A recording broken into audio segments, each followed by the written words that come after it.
When I was younger, in my teenage years, living at home with my parents, my father would often wake me up early in the morning. I'd gotten my driver's license and all of that good stuff. But he would wake me up early in the morning to drive him to work. This is like 6 o'clock in the morning, sometimes 5:30.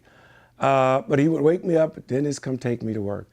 And at the time, I had this 1954 Ford my grandfather had given to me. As a matter of fact, it took me a whole year to get the car running.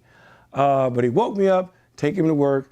We were going across the bridge that went across the Maumee River because his job was on the other side of the river. It was actually 75 South. As I was going across the bridge, there was a little brush of snow on the ground, and I accelerated this 1954 Ford and got up to about 50 miles an hour, where the car started shaking profusely. The steering wheel was doing like this, and my father looked at me, he looked at the car shaking, he looked at that river, he looked at me, and he started hollering, "Hold it, Dennis, hold it, Dennis, hold it, Dennis."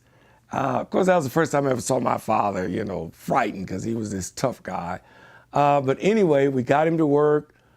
He came home that evening and he said to me, "The reason why your car was riding rough the way it was is because your tires are out of balance."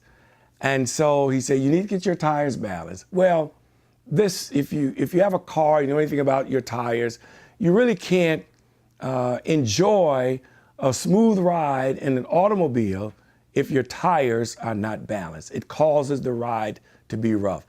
This application to me is a principle that can be applied to life. When you're out of balance in your life, it makes living rough.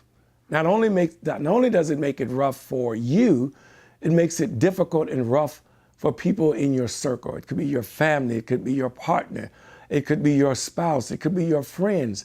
But when you're out of balance, life is difficult. Life is rough. Challenges are difficult to deal with. All I'm saying is, and I know I don't have time to tell you how to balance it. That's something you got to learn how to do. But it's important not to be too extreme in anything, but find the balance. Find the balance how you spend money. Find the balance in how you relate to others. Because when you're at the right balance, life is smoother and it only gets better. Find the balance in your life. That's important. Find balance. God bless you. This is the Bishop, Tabernacle Baptist Church, 1041 Moreland Drive, here in the city of Atlanta. Come on out and be a part of this worship experience. Find balance.